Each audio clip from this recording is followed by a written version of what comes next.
Hello and welcome to Bangers and Trash, where we've come up from watching the best and worst films of 1999 and 1891, as rated on Letterboxd.com. I want to call you out, Nathan, on something very Yeah. particular from last episode. You What did I do? mentioned you were reading a book that mentioned the anachronical principle, which is to Ah, summarize, okay, yes. marriages are good for all the same good reasons, There and you go. marriages are bad for a variety of reasons. And the Yes. films you're watching are the other way around, is the joke. How do you feel to be immediately proven wrong by The Legend of the Titanic, because this is a film that defies the badness we've been dealing with for the past few weeks, where nothing happens, by having everything happening constantly without any room to breathe whatsoever. Jesus Christ. Well, okay. So, in my defense, right, I was surprised that the movies were bad in exactly the same way, but I guess they're kind of from the same time period, so it's fine. Titanic, you are right. It is bad because it is an overwhelming mess of just shit Just hitting the screen constantly. not a single point of quiet, no moment to breathe, no room to look away from the screen. It's just stuff. Yeah. 90 minutes of stuff. Yeah, so I was actually interested, right? Because obviously it exists, and it exists in just the most deranged way possible. You know who made it, right? Yeah, so I've got up the Wikipedia Yeah, sentence here to describe the production.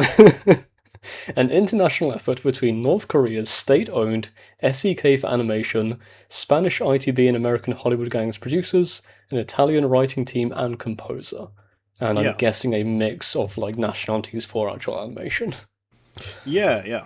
They I mean, I don't actually know that much about North Korea, right? Like, I'm not particularly worldly in that aspect, so I can't really pass too much judgment on the production there.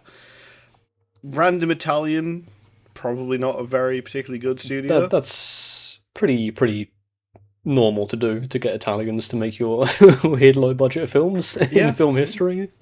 and then yeah, random Americans. Like, it's not who I would have thought would be making like the animated Titanic, right? So No, a bit of especially that. the state-owned North Korean enterprise, right? Like I know most things in North Korea are going to be filtered through the state because it is a dictatorship, but Yeah, the fact that it is explicitly attached to the government position of North Korea that we need to produce this animated Titanic sequel that, I mean, goes without saying, botches the history completely. yeah. I don't think they were going for too much historical accuracy, even outside of like the animals talking like bits. It's like it was very. I mean, you can tell this is supposed to be a Disney movie, right? Like that's like plainly obvious.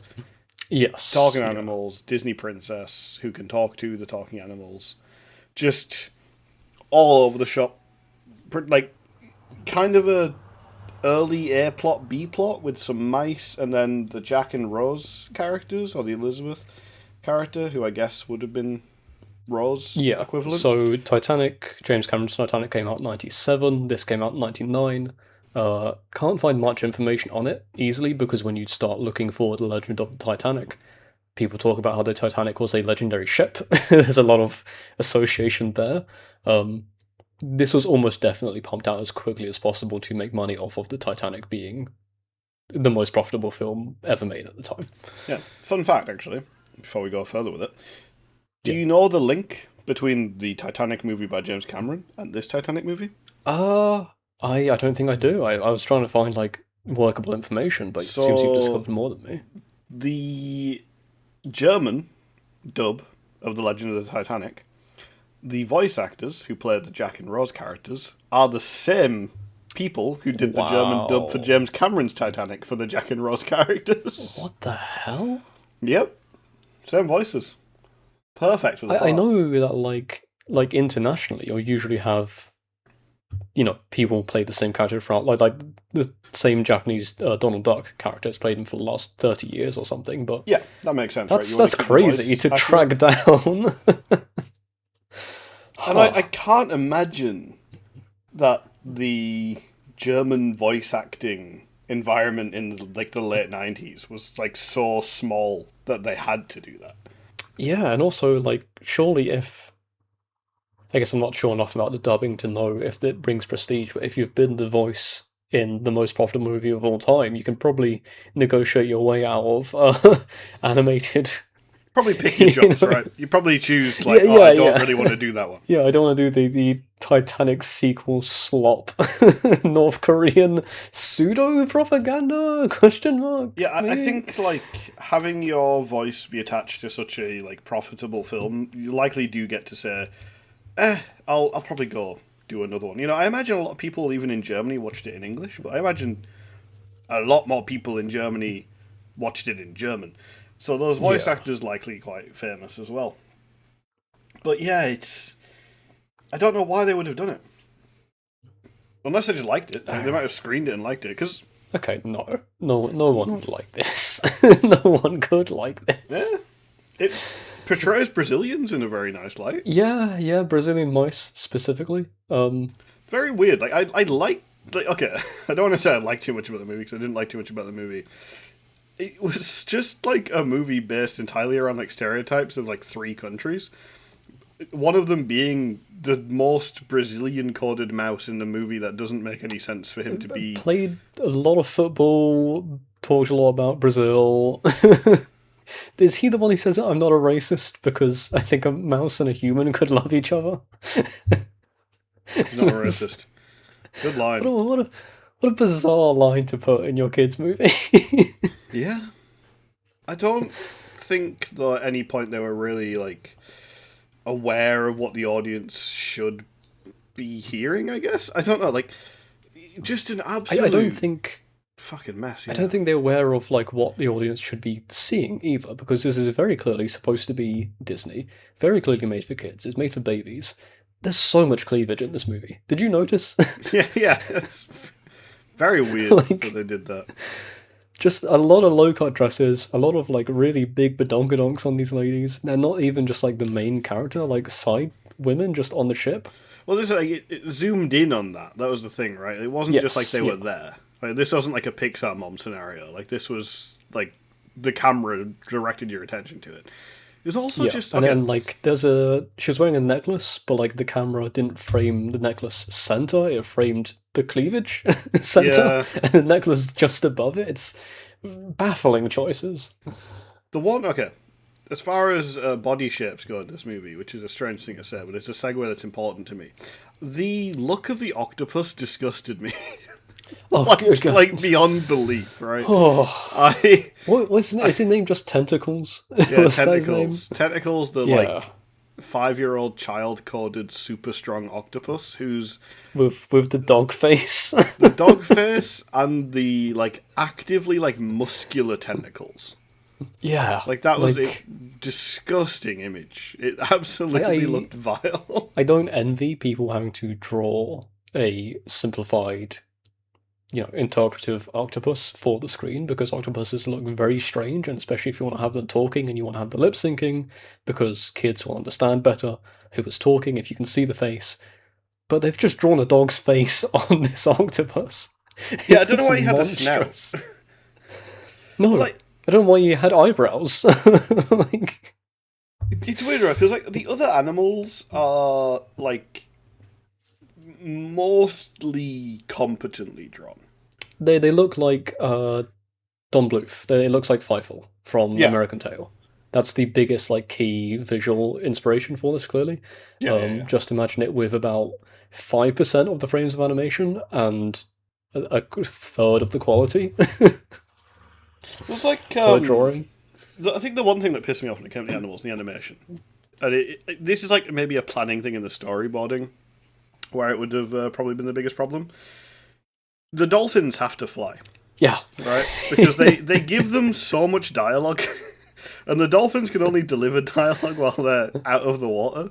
But for some reason, rather than have the dolphins come to like the surface of the water and talk from there, they always jump out of the water to talk to people, which makes them like have to hover in the air for like 10 to 15 seconds while they like deliver their line. And it's just like, guys, really okay, baffling. yeah, if you're going to write this movie and you have these dolphins who are jumping up and talking, you have to plan around that. You have to actually like storyboard these scenes out and work out, oh, okay, does the dolphin jump up, deliver some of the line, Does the dolphin give the line from the surface? Like, it stuck with me so much because it just kept happening. Every time a dolphin was talking. And for some fucking reason, dolphins do a lot of talking in this movie. They The just did reason is that. the magical moonbeam that she cried. Remember? Yes. Yeah, the Remember how moon that just powers. happens out of like I don't mind talking animals in a kids movie. Obviously, it's for kids, and even for adults, you can be a bit abstract, right? But they establish pretty early on that like the animals and the humans don't understand one another, so it's going to be a plot point how they understand one another. Elizabeth, our main character, the Rose proxy, is gonna have to marry a guy she hates. Goes out to the deck, starts crying. The moon hits her, and now she can just talk to the dolphins. Like that's it. There's no actual other magic in the movie. I guess the Yeah, yeah, yeah. giant Titanic-sized or rock-sized octopus is also magic, but like it's no consideration for a kid's attention span. It's just like you'll believe anything, you morons, you little idiots. She I got mean, hit by a magic moonbeam. I think that was like how a lot of the narrative works, right? Because the two mice, right? So you have Elizabeth sat in the room, and she's just broad strokes. Elizabeth is going to marry a guy. She doesn't want to marry him. He's evil. She wants to marry someone else, right? That's the plot. Done. She's sat in her room, and she's kind of crying because she's like, "Oh, I don't want to marry this fucking dickhead." And then the two mice leads, I guess.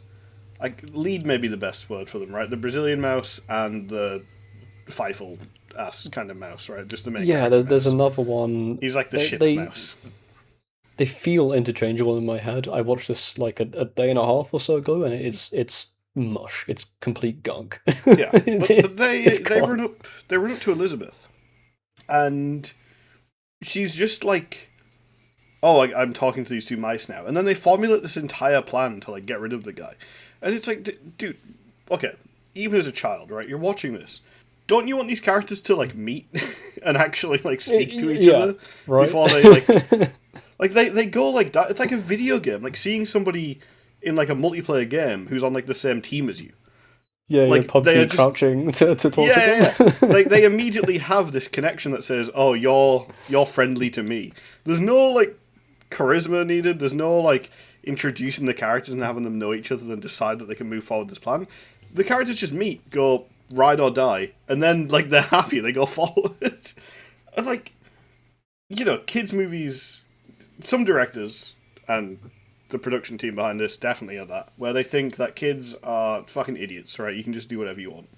But there's a reason that this is not profitable. Yeah, You know? like, good kids Like, movies still have to have like some consideration for like a narrative, right? Like, I don't expect every kids movie to be Shrek, but they should at least try to be like on the tier of Shrek, right? And this is yeah, not attempting that in the slightest. it's weird because we watched our one other kids movie, which was Super Babies 2. Yeah, Um, Strange how both of them take an event of mass human suffering and trivialize it down to comic relief or didn't happen. Didn't yeah. happen actually. Okay, the Like Titanic the thing, right? entire plot of like the Titanic crashes and people dies. The framing device is our Brazilian mouse telling his grandkids, "Didn't happen. They all lived." It's like, what do you mean? Well, the part there, it was so strange, right? So right at the end, they make such a point to tell you that everyone lived, even the people they showed you die. Yeah, Because you have Camembert. Camembert. Yeah, Camembert, the French mouse, who got electrocuted to death on the Titanic. It's such a funny scene because you see him. It's like Home Alone 2, you know. Zapped by the wires, like dead on the ground. But then he's just there at the end, and they're like, Camembert, you're not dead. It's like, dude, he was fried. Like, He was he's not fried on a alive anymore. ship that sunk. Like the ship still sunk. Everyone just got off alive beforehand, but like his corpse was not recovered. You're talking to a ghost. The Camembert is fucking gone. Well, You same with need to tentacles. stop talking For to some him. reason, they present tentacles as dying when he overexerted himself, I guess, on the way down with the Yeah, Titanic. like the weight of the Titanic, like sharks trick tentacles into throwing an iceberg, which the Titanic hits, and then he realizes, oh no, I did that shit. I better grab the ship and keep it together so people can escape, and then I'll just fall, and it's gonna land on me, but then I'll wake up later, everything's fine. It's like, why even, like, it's work to animate the death scene. Like, why even do it? I have a feeling they might have had a thing where they did have some of these characters kill them, like these characters die even. And then when they went to actually produce the North Korean government were like, no deaths Ah, in the kids maybe. movie, right? Because like you said, they went to the work of animating it. They probably did actually have the like. Okay, you don't show the Camembert electric chair scene without like actually intending to kill Camembert, right? Like Yeah, you yeah, don't. because there's it's like a solid minute of him setting up. They've got to connect wires that got cut earlier, and he's like, "I know, use my mustache as the the grounding rod between It's them," not a great and then you idea. see him get electrocuted. It's like you've gone through all the effort. You could have just gone like, "Oh, there's a piece of wire in the room. We'll pick up the wire and we'll." Ingenuity, you know? Yeah, they They very martyr specifically kill him.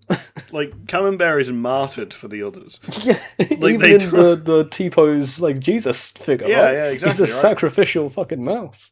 So like Camembert is martyred, and I reckon the reason Camembert just turns up and then they go, "It's Camembert. He's not dead," is because they were told, "No, you can't kill the mice." Because Despite that's the the only thing that makes league sense. of kids films that have animals or like characters getting killed as part Yeah, of a plot that engages with your kids, you know, intelligence. I don't. It's a weirdly common thing with like authoritarian regimes, though. Sometimes that like showing death in media thing, because it used to happen. I don't think it happens so much now. There's quite a few video games for certain Mm. markets would be sent out, and like certain like things would have to be censored and changed. I think for the most part, that's not so common anymore. But like, say I for a think China's while, still censoring like blood and skulls and stuff and ghosts, right? Like that's yeah. Well, yeah. there's a really funny one with it in the World of Warcraft, the game, when there was like a character that was all to do with death and zombies and stuff, and then the Chinese version of the game they had to like remake it entirely, and it just looked different, worked different, everything had a different name. So like death is always a bit touchy in some markets. I could see the North Korean government being like, "No, kids movie, you can't kill these characters." So they just have to like write at the end because okay, they were very particular about saying everyone lived. Everyone who you Yeah. saw like die, they actively named and said they didn't die. Yeah, yeah. At some point, they got off the ship and they're fine. It's actually okay. Yeah. So that to me tells me like that's involvement, right? Because the movie didn't have a very strong narrative in the first place, not very cohesive, not very well done. But I think even the like writers knew that that's not how you say people didn't die, right? Like that seems Yeah. like a last minute. Oh, we've got to actually put in that these characters didn't die. I wonder how difficult it is to translate Italian to Korean because I don't know how much transfers or like how many like competent translators you would have back then who knew Italian and Korean, right? Because if it's the Um, Koreans who are giving the decisions on what is actually allowed through, you'd need to yeah. be pretty competent at both languages to be able to get across like, oh, they don't want this in the film. Oh, okay. Do you know? I was just having a little bit of research here. Um, the Titanic. Yeah. So, do you know the Kim Il Sung connection? No. Okay. Time to learn. So, I was just trying to find out if maybe there was a bit of censorship about the deaths on the Titanic, and maybe there is because Kim Il Sung's birth, which is maybe not when he was actually born because it was probably rewritten, was April 15th, 1912. Oh, which is the date that the That's the date Titanic the Titanic sunk. leaves service. The world began to change the moment he was born, starting with the Titanic's demise. Oh no. And you think having characters die would Yeah, I touch think too much the ship dourness? sunk, but everyone survived. The Titanic must be very yeah. Apparently, it's a very important thing to his like self mythology. Oh man, okay. Well, that makes a lot more sense then. Every question I've had. This is the issue, right? I've had like a lot of questions and you've answered them all just Yeah, saying a dictator had an ego. Like that is most of what I wanted to know about this movie. interesting though, right? Like that would be why they needed the big Titanic ripoff. Again, though, I'm not sure if that would be that Yeah. they didn't want the deaths for any particular. Because I think they were trying to claim that the Titanic the connection is sort of like all these other countries failed on the day I was born. I don't know. I don't really know exactly how the self mythology works there, but yeah, I know watching James Cameron's Titanic was a crime against the state. You weren't allowed to watch it. And that's a big time commitment to watch it as well. So you really got to commit to the crime if you're gonna Yeah, if you're yeah, gonna do yeah. that. It's a pretty decent movie though. It's all Quick, right. we need to commit some crimes. Have you got 3.5 hours to spare? Sit down. As far as crimes go, I mean that's maybe like actually kind of a smaller time investment than average. I suppose, yeah. Not to incriminate myself, but I'm pretty sure I've done crimes that took longer than that. Have they been completely stationary, just sitting down doing the crime for 3.5 hours solid and not moving? I was on a boat for 2 hours. That's something then. It's sort of related to Titanic, right? Yeah. Yeah. Entered a country illegally. Oh, Yeah, I think I've told you this story before. maybe. That's my Titanic crime connection. Not going through customs, entering France. oh yeah. Yeah. Yeah. So it was harder getting back in than it was getting out. I lied to a bodyguard. So- oh well, that's on record now. Yeah, I can cut it if you want me to. Nah, just keep it in. It's one of my Yeah. proudest moments. Yeah, I think like with this though, that connection makes sense. Right? I do think the deaths are a sort of secondary requirement from the producers, I guess is the best way to describe them. Yeah, probably. There's no way the animators want to do it that way. No, I want to talk a bit more about the animation actually because there's a lot of weird things, a lot of like inconsistencies that caught my eye. So I wrote down this note early because I was expecting more of this, about like 18 minutes in or something. There's a scene as Elizabeth is getting dinner, a waiter pours some wine, and I was like, oh, that wine pour. Like, it's lacking a couple of frames to make it really smooth, but like it looks really good compared to the rest of the movie so far. Yeah. So I made the note of like there are little bursts of actually very good animation amidst the deluge of slop. That's the one. Yeah, There aren't any more. Baffling, because a wine pour is not going to be overly complicated, but you've got a solid object that needs to retain its shape. It has a lot of like markings on the side. There is fluid. You know, it's not the most complicated thing ever, but it's a pretty high requirement to animate. The fact that it's the one thing that got attention rather than just like pour it off screen, incredibly strange choice. Well, okay, so speaking of strange choices, the constant sweeping 3D like expository shots. Yes, yeah. Why? Because drawing the ship fully and getting those camera movements in that you want to get in, impossible. I suppose, yeah, to very do, hard, right? But like, Or you would be tracing over the 3D shape, which is, I imagine, like if you're starting this project and you have aspirations that it is going to be a properly budgeted project, that's what you would do. You would animate it in 3D, then you draw over it so it looks like it fits with the rest of the film. yeah. This is, late 90s, pre-Viz 3D animation. It looks like when you see Toy Story in its most alpha stages. It looks terrible. It had like full on like N64 level start animation kind of vibes, right? Yeah. Like I would have sometimes the camera went down to head level, and I almost expected like the GoldenEye hand and gun to come up. Yeah, exactly. Like we've flown into like the back of the protagonist's head, right?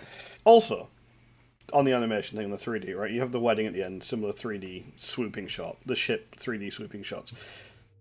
How much 3D did they use in the rest of it, right? Because I couldn't tell, but I feel like a lot of the rooms actually I were. couldn't see much. So like the backgrounds are like they look painted. They look decently well painted. Yeah.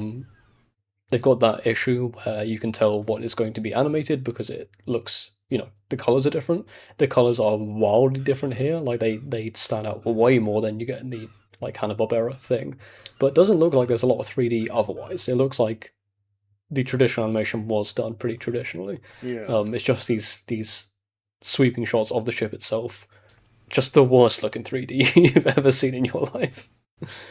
It's just the kind of thing where I'm like, I don't even think it's worth doing. Like, just show me a still of the Titanic and like maybe animate the war a little bit and then just zoom back in. We know where we are. You don't need to keep showing us the Titanic. Also, what got me is so when you're animating back now or back in the 90s, I forget the name of the machine, but the way it would work is you would paint a single moving thing, right? You'd paint like a character's movement on a cell, you would lock it into a machine, You would overlay all the layers on top of each other, and then you take a picture, and then you move on.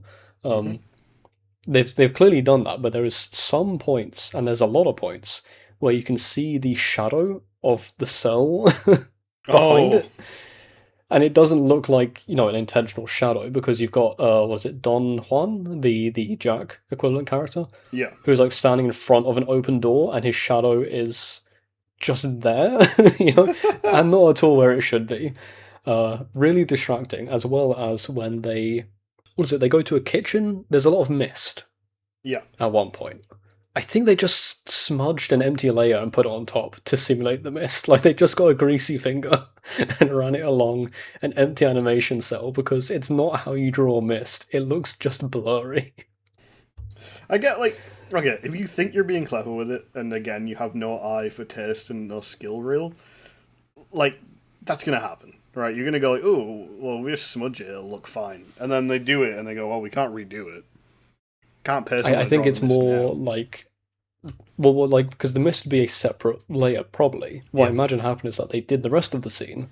They were like, okay, now we just need to draw the mist, and the movie comes out in a week and a half. mm, Because the scene needs to be misty, right? It's in a misty environment, but you can't finish and composite and take the pictures that you need in that amount of time. Fuck it, dude. Just rub your nasty hands on the empty layer and just take the picture. yeah. I guess that would be like a way to do it. So I'm looking at it. The production company was the Italian one, right? Just to go back to this briefly, or Yeah. maybe longer. The animation studios, one was in North Korea and one was in South Korea. Like this is a joint Huh. Korean enterprise. I don't think things were chill in the 1990s, so that's already kind of interesting. But yeah, like the animation was done in the Koreas for the most part. So Hmm. I wonder if that was intentional or that might have been just like a cost saving effort. Like, do you think they just sweatshop this basically? I don't know. I know like a lot of like South Korea does animation that you'd see in Western films and like Yeah, yeah, Family yeah. Guy, Dexter's Lab, that kind of stuff. Um, it might just be like an outsourcing thing where the North Korean place is between to talk to other studios, which weird choice because it's North Korea. Yeah, that's the part I'm like not too sure about. I also can't really find where in South Korea it was. I mean, the Wikipedia article does mention countries made, right? South Korea, Spain, Italy, etc. I can't see anything about the South Korean people who are actually making it, though. I want to know more about how Yeah, this was hard to created. find. This is the issue, right? Like I did some looking into it to try and figure out before we talked about it, but there is so much like information that is not present. The film itself is not interesting enough to talk in detail because it's just a fucked up mess of like noise happening constantly.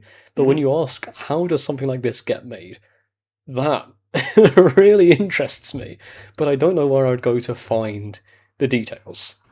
Yeah, I wish I could just speak to someone who's involved in the creation. Like, it'll be so fun, like, just to get an idea of what was going on here. Because it's not the only musical, like, Titanic animated thing, but it's Yeah, there was definitely, the other like, one that the nostalgia critic did a thing, alright, the rapping yeah, dog. the Legend Goes On one. Yeah. Yeah, yeah, yeah. No, this is the legend. Oh no, yeah, this is Yeah, the this legend is the of. Legend Why are they of. both called legend? Why have they both got legend in the title? Oh, dude, because it's some shit that happened, right? I want to know more about how it was made. I want to find out, do a little deep dive, see what I can find. Because watching it, like you said, right, it's just, I mean, it's shit. It's not very good. It's not really interesting to talk about, like, from any kind of, like, narrative or thematic, or, like, even really from, like, a cinematic standpoint.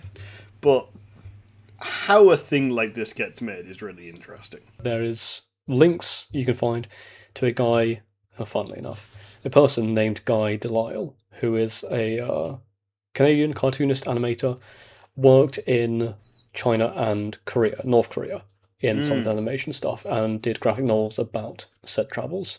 So that might be a source to go a bit more in depth and just find someone talking very openly about it. I think I've heard of these before, like before any of this, so Yeah. relatively well known. He says he does not expect to return to North Korea, thinking I would not be welcome there anymore. So I'm going to guess that he's pretty explicit about the working conditions Yeah, of. likely said some things that can get you Yeah. shot to death or whatever. Interesting, though. I might give that a watch. This is where we come back with the Legend of the Titanic. I'm going to do a big deep dive or get distracted. Yeah. Speaking of strange animation, though, well, strange choice of things to put on camera at least. We have two little 1891. movies. Yeah. Yeah, we have Men Boxing and Insectes. It's about an 11 combined seconds of film. It's the really weird point where film isn't early enough to have an interesting backstory, but it's not late enough to be film. Like, as we know it, there's not really much to say about either of these things. Some bugs, some guys not actually boxing, just swaying towards one another. Men boxing was more like men posturing. I'm going to be honest. That's my critical review of that. It is interesting to me that even in the earliest stages of like, oh, we can make video of something, there is the human instinct of what if we just beat the shit out of one another and put it on camera?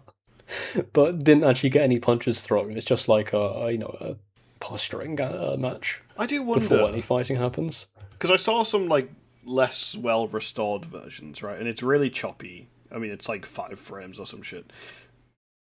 I wonder if they thought, ooh, let's actually record a boxing match, and then it's just like this indecipherable mess, and went, nah, that isn't worth it. Maybe, yeah. Then obviously you have the bugs. Which was the best and which was the worst rated? I'm going to be honest. Men Boxing was the worst rated, right? Enough. Critically, I'm not sure which way I go. I like bugs. No. I'm a big fan of insects. I think they're quite cool. Do you like 2 seconds of bug silhouettes on a white background? I mean, conceptually, yeah, but like...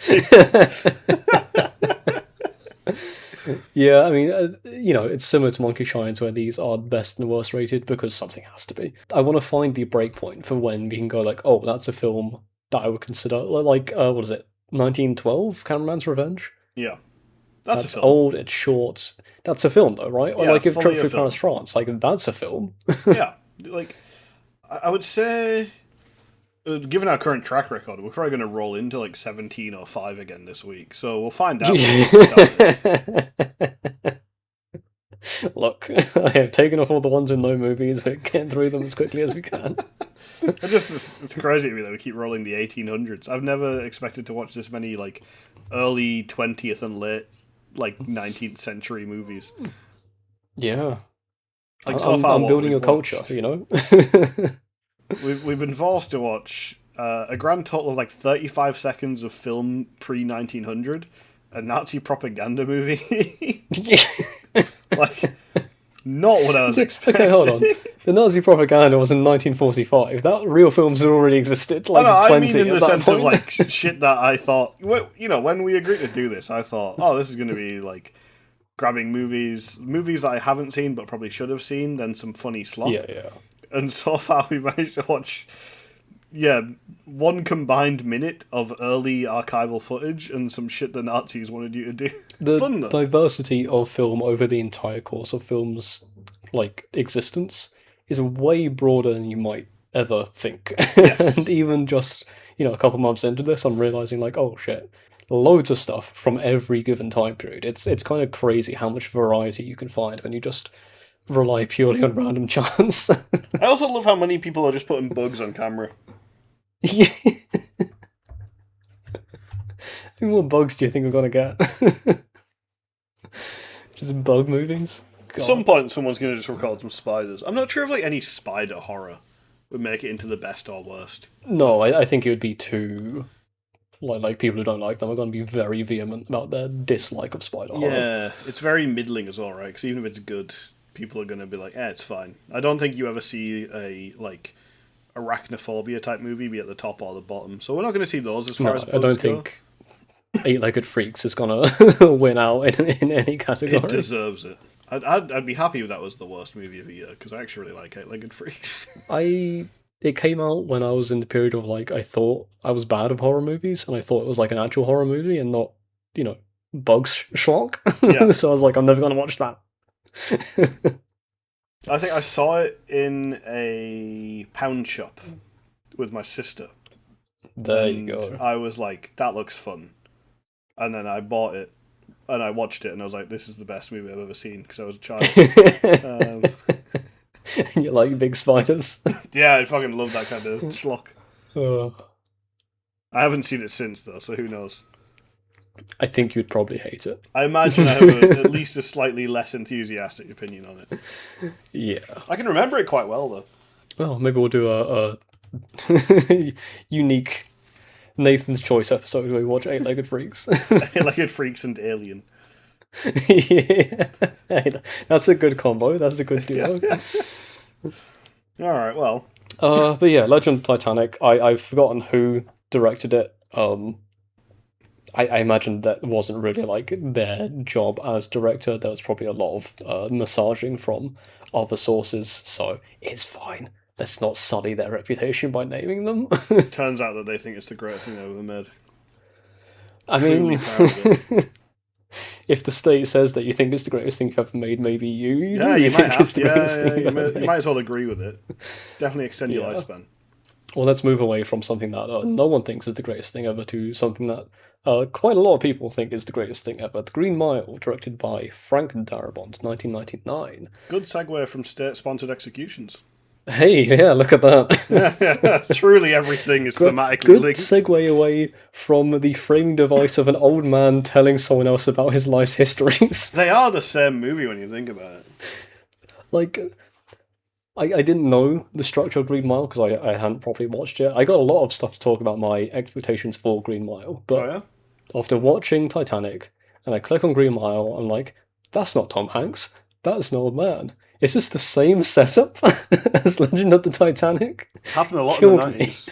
To be fair, it was also the same setup of the movie The Titanic. So I imagine yeah. that's why it was done in the cartoon. Yeah, that didn't even cross my mind. I will say, very glad they didn't put Tom Hanks in the old age makeup. They tried it, Yeah. and they were like, oh, this looks bad.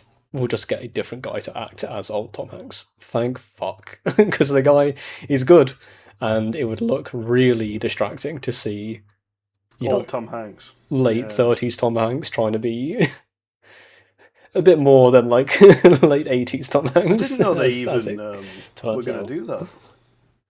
Yeah, they did a screen test, and I think it was Darabont who was like, nah, Yeah. just film something else. That is a good call. But yeah, a little bit more structured. The general premise, if you haven't seen or heard of it, is you've got Tom Hanks who plays Paul Edgecombe. He is an executioner in Texas. They get a new prisoner in called John Coffey. He is a very large, intimidatingly large, gentle giant type character. As the movie develops, turns out he has like some magical powers, and it is the character drama, mysticism, spiritual belief, everything to do with that. Yeah. You'd mentioned last time that you knew this was good. You'd seen it before? Yeah, I've seen it before. This is one of the fair few movies that I've actually watched. It's... I think this is new ground, so tell me about it. How do you feel about it? I mean, I like it. I think it's fine. I think it's an interesting movie, right? I do enjoy the movie. I think when I was watching, because I haven't seen it since I was very young, but watching this, Yeah. I'm thinking like, for some reason, it keeps hitting my brain. Tom Hanks, pretty good actor. Like he's when you get to see the big stars, and obviously he was already big at this point, right? He was a known factor, but getting to see the guy who you've been seeing for your entire, not just adult life, like living existence, being like, oh yeah, that's why. Like he's so good. like it's really Like fun, everyone right? is good in the movie, but Tom Hanks is like, fuck me, man, what a performance. Yeah, Not like, to mention Michael Clark Duncan. yeah, Tom Hanks, right? Great actor, crazy. Michael Clark Duncan, very good actor, crazy, right? Everyone else. With The Green Mile, I love the setup. Okay, so it's exactly my kind of movie, right? I love a movie with a bunch of people trapped in a room. That, like, Yes, if you yeah, tell me yeah. that's the setup, I'm like always in. That's my favorite kind of movie, right? I love character drama, bunch of people trapped in a room. This is a movie where a bunch of people are trapped in a room, except some of them are going to kill the other ones, and they're supposed to do that, right? Like very Yeah. strong, heavy presence of the executioner and the executionees. Executees? I don't know. Whatever the term would be. Yeah, I don't know what the term is The for it, but I guess. executioner and the condemned. Yeah, that's a Right. better one. So, Yeah. and it's really interesting. I love the interplay where they like them. Right, they get along with a lot of them. They're very friendly with some of them. You have Edward, not Dufresne, the Delacroix? Delacroix. Yeah, yeah. Yeah, yeah. The I guess the Cajun style guy. Like they're very friendly with him. And that's really interesting. They call him Dale, I think. And then obviously you have John Coffey, like you said, very important character, who is just sort of targeted, blamed for the killing of these two young girls. Obviously blamed just because he is a giant black man and it's the 1920s or 30s. I mean, he was also found cradling their dead bodies and covered in their blood. Like, the movie is Like, definitely so. It's hard to talk about. I think the movie poorly handles its like racial yeah. stuff. So there's actually a really interesting. Have you heard? So Spike Lee uses this as an example of Hmm. the magical Negro trope, as he calls it, which is Yeah, basically pretty common. With and it goes like this goes back very far, right? yeah. This is like early American like narrative, right? Not even film, just like stories. Yeah. So you have like there are a bunch of white people. Usually the story is written by a white person, and they want to get a black character in there. They don't know much about black culture. I think in Spike Lee, when he was talking about it, mentioned sort of like a lot of them have only learned about like black culture through like Eminem, who Yeah, notably yeah. isn't black. Very So white man. yeah, so they don't really know much about it. The magical Negro comes in and will sacrifice themselves, do everything for the white people. Right? It's kind of like extension of slavery, things like that, like a natural like servitudeness, Yeah, civility. There and we it's go. it's like a an absolution for the white killers because Yeah, there's the ultimate revelation of like I'm suffering, I'm in pain, I want this to happen, and it's like, ugh. yeah, exactly right. Like in this movie, and like I said, I do like it. I like the story, but John Coffey is literally Black Jesus, like literally one to Yeah, one Black Jesus. That's the narrative. Like that's the kind of shit you would see on Reddit. Someone going like, "Oh, guys, I've just figured out that yeah, he's yeah. Black Jesus." You know, And it's it's really tricky because it's positioned itself by nature of the story in a way where you can't really have other black characters who would contradict that because yeah, black people wouldn't be allowed to be prison guards at this time. And if you're going to have them be the prisoners, then this is an executioner's book, right? It is for the worst of the worst. And that's really the only place where the story happens, right? It's in the white families or the prison block. There's, yeah. by design, like no space for other black people to be present in the film. So you cannot really have black characters who aren't either monsters, which he doesn't do, or Black Jesus. I do think the lack of other black prisoners is very deliberate, right? Yes, yeah, yeah. So definitely I don't know if it's a wise move or an unwise move necessarily, but like you can tell that they were thinking about that. I mean, the Jesus narrative, right? I mean, even like Paul is called Paul, right? And the other one, Disciple names Brutus. Brutus. Yeah, Yeah. So you got a character called Brutus. It's like what yeah. the hell? So it's all about the betrayal and killing him and absolution, all this kind of thing, right? Like every character is very particularly named. Like I think they have the same names in the King novel. And Stephen King is a man who likes very unsubtle allegory in a way that I Yeah, like. Right, I enjoy an unsubtle allegory. I love just like rubbing your nose in the idea of it. I'm a fan of it as well because, like you said, when people who don't think about it suddenly realize it's like you're getting somewhere. Yeah, yeah. Go Baby's on, first son, look at it a bit narrative. deeper. Yeah, yeah. So you have this, and it's I don't know. It's a really engaging movie. I love how uncomfortable I feel constantly, even when I know the full story. Like the scenes with Percy and Okay, I got to talk about Percy. yeah, you gonna talk about Percy? One of the other prison guards, like this is a universal an opinion. Yeah, It's everything that you ever see when you look at the reviews. You've got a film where multiple characters are, like awful sex offenders and murderers and like child victimizers, and I hate Percy the most. What Yeah. an absolute scumbag piece of shit. What just a malicious, awful guy. Again, it's a Stephen King thing, right? Of like, what's the worst a human being can be? That's this guy. Fuck me, man. I'm so glad he gets turned into like a mulched brain, nothing person after getting degraded and humiliated constantly because he deserves that shit, dude. I want Percy to be dead on the ground.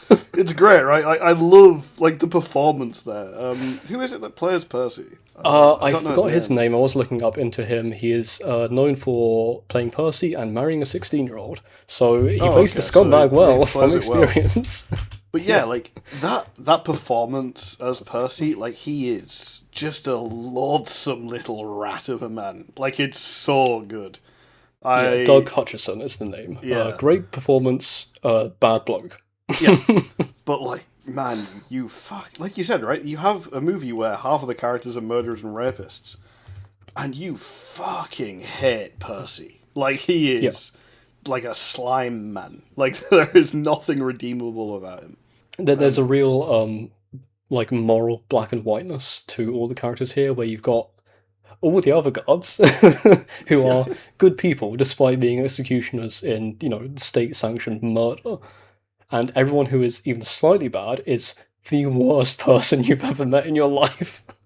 I mean, to be fair, the other two inmates that you see, not You got the Native American whose name I forget, and you've got Delacroix, and then you've got Bill Hickson, Bill Hutchinson, Wild Bill.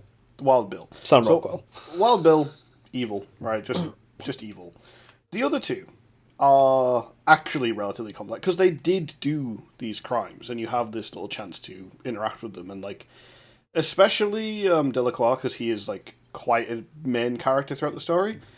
Like he's portrayed in a way that I think is really good. I love his character because he is. I think there's some mental disability discussion going on there that isn't fully delved into, but he does not feel like someone who is fully capable of making decisions, right? Yeah, exactly, right. It's not a movie that is saying, like... It's a movie that has the idea of good and evil, but is willing to at least say that, like, people have shades of it in them. It's not just that there are good people and bad people. And, again, because you just like Delacroix as a guy, right? He's enjoyable, he's nice, he has the little pet mouse, Mr. Jangles, who is also a good character. And Mr. Jangles is such a presence in this movie, considering he's a little mouse. Yeah. Like, actually one of the main characters. Very important to the narrative. But yeah, I mean, I love that. I love the portraying, like, the condemned and the, like, incarcerated as people. Because, they are, right? Like, that's... Yeah. Same with them in, like, the cops, right? I mean, you literally have the worst character in the movie. Like, the one that is just vile in a very, like, personal way. Like, Wild Bill is, like, evil in a, like, natural disaster kind of way. Like, he is just a problem with a body. Elementally evil. Yeah. Is, I think, the way I would describe it, right? But just, if you want to describe what evil is, you look at Wild Bill. Yeah. Just the worst guy you've ever met. Percy is, like, the worst guy via, like, personality. Like, someone who's, like, on the Percy scale. And you probably fucking hate them. And he's a snobby kid with connections, doing this career because he wants to see someone fry, and it's just like willing to drop it and move on. But like, because I think the most, like, not to just point at scenes and go that was good, but the most satisfying point in this movie is when they have Percy in the padded cell. They've come back from taking John Coffey to go and fix the prison warden's wife. Yeah. And they're talking to him, and he goes to give lip back, and he just slap him around the face. It's an hour and 40 minutes of Percy being awful, and then an hour and 20 minutes of yes, I hate Percy. It's a movie that juggles its plots really well. Like, you have the Percy plot is very separate to the John Coffey plot. They do obviously end up together at the end. But it feels like two very different movies, where both are very satisfying, like, stories. So, it's just really well done. They definitely give enough time to both, because they have fucking 3 hours to play with. Yeah, I think it is a little bit long, but when you've got such a small space and you're looking to juggle all the different plot threads, you need to be very precise in how you do that, and they do manage to justify most of the length, I think. Just Yeah. like navigating the space that the characters are living in. I mean, what? It's a 3 hour movie, and as far as locations go, you have the Green Mile itself. So you have 20 minutes of the care home ish. The Green Yeah. Mile, which is the name of the cell That's, block where the prisoners yeah, that's are. death row, basically. Tom Hanks's house, and the warden's The house. warden's And then Tom house. Hanks visits the defense lawyer who defended John Coffey. Yes. And then you maybe also want to count the actual execution room as a separate location. And that's like some of those places, I mean, like the lawyer's house, very minor One there scene. briefly. Yeah, it's Same 5 minutes. with yeah, same with the governor's house, or not governor, the like warden, basically the head of the prison. His wife has a brain tumor that John Coffey fixes. Spoilers, but the main locations are just death row, the execution room, and then maybe sort of the offices connected to death row. And for a 3 hour movie, it's so like interesting that they only have those locations. It would Like be a great stage play. That's what I was thinking, right? A very stage play feeling. Because it's just, oh, we don't need too many. It's all character, it's all conversation. And I don't know, I love that kind of movie, right? Like this, Green Mile is like designed for me to like it. Like this is what I like in a movie. Like, I would watch a movie that is dialogue between two characters for an hour and a half. Like, I love dialogue. I love, like, little character interactions. When it's snappy and good, I there's a lot of good lines in this. I didn't write many down. There's one where after Percy, the scum of the earth, steps on Mr. Jungles because he just hates him. John Coffey heals him, and Tom Hanks and Brutus are like, "Hey, go look at the mouse," just to fuck with his head, basically. And he accuses them of swapping out for another mouse, and Brutus says, "I always keep a spare mouse in my wallet." Yeah, for occasions It's like, like this. sharp, nice and good stuff. I actually want to talk more about the healing and stuff, and Yeah. so I didn't know this was a supernatural movie until about a year ago. All right. Okay. I think that's common. I For a thought lot it of was just people, a to be character fair. drama. Well, because it's the same director as Shawshank, it's Stephen King. I thought he was on like a prison binge where he just writing prison stories, and I Yeah. thought this was just a prison story. Then I learned supernatural. I'm like, okay, I've not seen any scenes of it. It must be a pretty subtly supernatural. No, this is No, he's a wizard. Like, he's incredibly actually magic. explicit. Yeah. Like, it's not even like people he's could say it's not magic. Like, you watch it and the characters go, "Wow, a miracle." There is beaming lights. He breaks electricity. He transfers memory to people. It's like explicitly magic. He vomits out flies that manifest when he like drinks people's pain. Yeah. And I think the portrayal of like the magic is so incredible. It is like maybe the best portrayal of like miracle that I have seen on film ever. Right? The music, the building swells, the performances. Michael Clark Duncan again is unbeatable. And okay, imagine you've got the story, right? Yeah, you've already John written Coffey. this, and you see You've written Michael this, right? Clark In Duncan. a book. Exactly, right? It's like, oh yeah, I got a story. There's a giant black man who is like just going through a range of emotions. How are you ever going to get someone who can realistically? I guess you get like Michael Dorn from Star Trek. He's big. He's not. Oh, this guy who looks 7 foot tall and is an award winning. Well, this is what he won his awards from, right? It's Yeah. incredible. If you could create in a vat like the character to play, like John Coffey, Yeah. he's what would step out. Like he is, like unbelievably perfect for the role. Like he's such a charismatic guy in every other role he's on. He's just a fun dude to watch.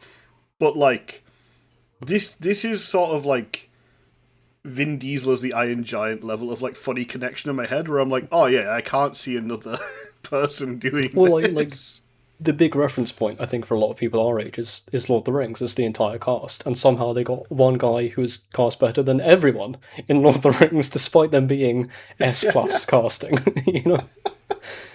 Yeah, But, John Coffey actually sits above Aragorn for perfect character for the role. Crazy. Insane, considering Viggo Mortensen's performance in those movies. But Yeah. the first healing scene it establishes very early on that Tom Hanks, Paul Edgecombe, has UTI. He's got a urinary infection, and the way he walks, it definitely reflects the kind of that discomfort of bathroom issues. I've had those before where you don't feel good, you can't operate right, you are kind Yeah, of. I had a UTI once in uni for like a month, and I honestly like one of the worst experiences of my life. I wasn't a UTI, but I had an experience where I couldn't use the bathroom properly for 4 days in a row, and I thought I was gonna die. Right? Yeah, It's like devastatingly bad. like he plays it perfectly. I've never seen a more convincing man with a pissing problem. Yeah. But then John Coffey grabs him when he's near the cell, and he heals him in the first scene. He spits up all the bugs. And what I love about the UTI thing being used is it is such a. For one, it's niche. Don't see a lot of them in film. For two, it's very mundane, but like really personal and makes you really vulnerable because, like we saw, right, he gets kicked in the balls and it just knocks him out Yeah, completely.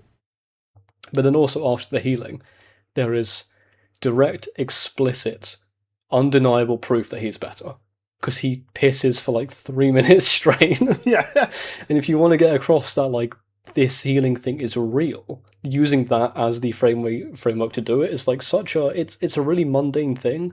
Like if you had a wrist that hurt, well maybe your wrist just like felt better or something. yeah. But the UTI is undeniably fixed. It's an illness or a problem that is both like severe enough to be visible on the character and for them to be like fully aware that it's there, not severe enough to stop them from interacting with the plot, and Yeah. also again like severe enough that if it just goes away suddenly, it's undeniable. Like it.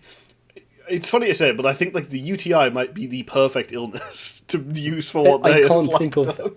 anything else that you would do that ticks all the criteria, right? Yeah, It's perfectly placed. because yeah, I mean, like you said, he immediately goes, he pisses, it's fine.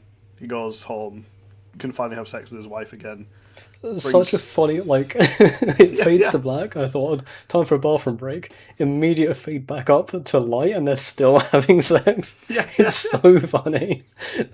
Of course, it would happen, right? You can't use your dick for like weeks on end, and you're married to the wife that you love a lot, and then suddenly you've had like Jesus heal your entire fucking nether regions. If Jesus fixed your penis, you'd probably go home and have sex with your wife. Like that's Yeah, it's true. But yeah, I mean, it's fun as well. Okay, one thing weird about this movie that I don't know. You mentioning that has just brought it up to me. I like that all the marriages are good. yeah, it would have been so easy, especially for Stephen King, because he's a guy who loves a traumatic marriage. But it would have been great to just have people screaming about how much fucking life sucks and how they're unhappy in the marriage and all the trauma, trauma, trauma. But you've got Edgecombe who loves his wife, the warden who is devastated about his wife's tumor and like is religious experience when she was healed. Every other marriage they mentioned seems fine. Like it's Yeah, everyone's nice. chilling. Like it's an interesting movie to portray like a bunch of executioners and a bunch of prisoners, all so normal as like people. Like Yeah, they're just everyone's just a person.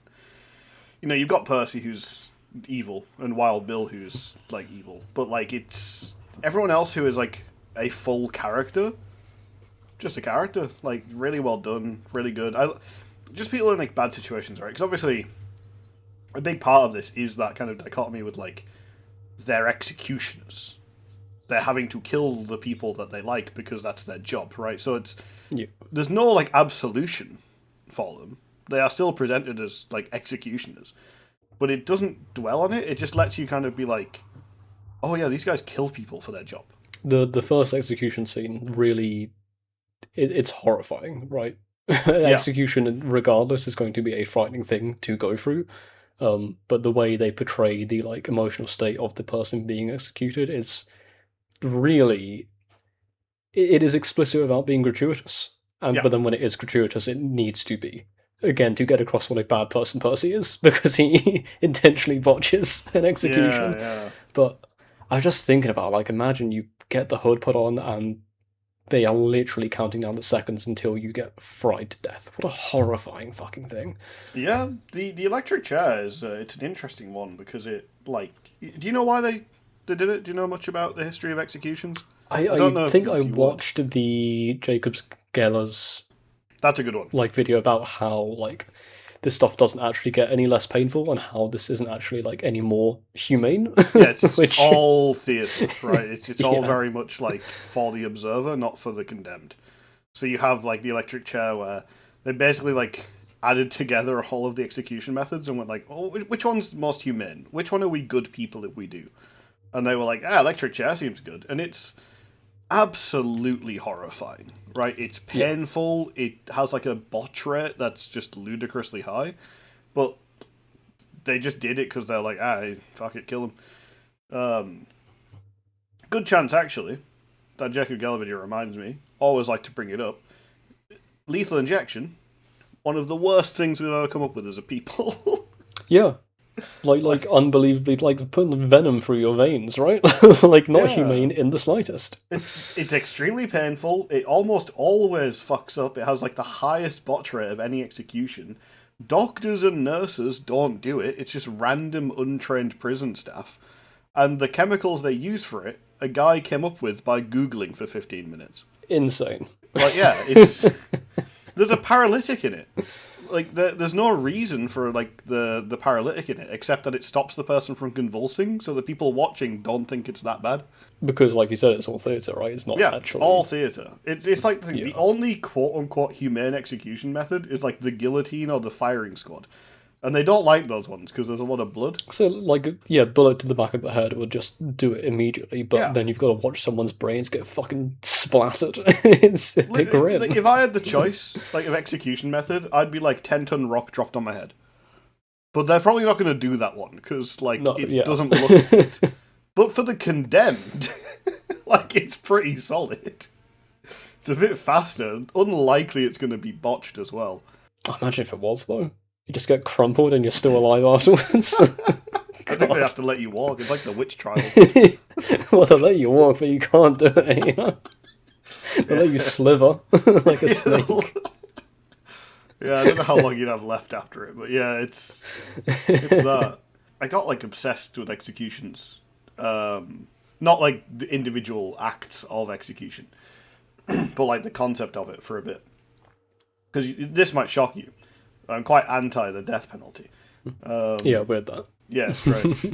It's funny, right? Because I held like these two opposing opinions, right?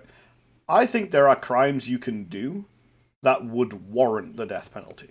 I think there are things people can do that should get them killed. I don't think any government should be sanctioned to say, exactly, yes, right. that person should be killed. That's where I sit in it, right? I'm like, there are things you can do that do remove your right to life.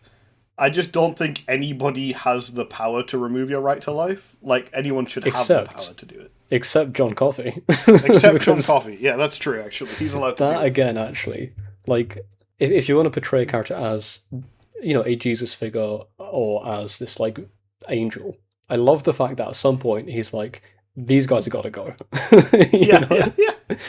John Coffey heals the woman's wife. He normally spits out bugs when he does a healing. He doesn't this time. Goes back to prison, and as Percy is walking across his cell, grabs him, spits the bugs into his mouth. I love that they don't fully explain it. I have no doubt Stephen King has explained it in some fucking Dark Tower offshoot prequel bullshit story that I don't care about. But Percy, like, just walks out, shoots Wild Bill, and then goes, like, catatonic brain doesn't work.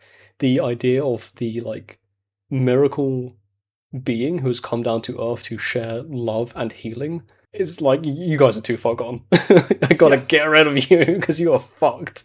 It's so like, I do like that. What a it's satisfying movie, series of events. like, it has that like the necessity of violence vibe, which again, a thing I am largely in favour of. Right, despite my opinion of executions not being pro that, sometimes some people have got to get hurt because they're doing stuff. Go. Yeah, they're not going to name any names because I get put on a list, but there are people that like. You know, if someone were to get I'd prefer if they you know, like, that's maybe as close to the line as I can go. But, like... Can use a lot of the censor noise in this one. Just saying, sometimes you got to prove someone wrong. So... But yeah, so you have this with John Coffey. Really good, because I think it's a good opposition there to, like... him having Wild Bill be killed by Percy and brain melting Percy, opposed to the state sanctioned execution that you know is like morally wrong because John Coffey didn't do it. Yeah. So you have like the one that isn't a crime and the one that you can't really get like done for mind controlling someone with poison bugs to shooting another guy, but like from like an ethical sense, like from a legal standpoint, if they knew you could do it, they'd probably have like legislation against it. So It's so interesting funny that, to describe the actual events of the film because it's really silly when you think about it for more than a few seconds, right? it's with the mind control bugs. Like that's... sucks out your bladder infection and shoots out bugs that just like swamp your fucking brain. It's a miracle. Yeah. It's monstrous. What are you talking about? But yeah, I love that it has that. Like, I just a movie that is not willing to say that executions are good or bad necessarily. Like it doesn't seem to lean in on either of it. Like it seems to be very matter of fact about them. But I love that in the whole narrative of it. And obviously this is just true of the King novel as well, not just the movie. But the idea that like you have these judicial killings and this extrajudicial killing, and you know for like a fact at least one of the judicial killings is morally like heinous, and the extrajudicial killing, it's set up to be morally like good because it's John Coffey. Like, Yeah. he is objectively, he can't do anything wrong, right? He's like not a bad guy.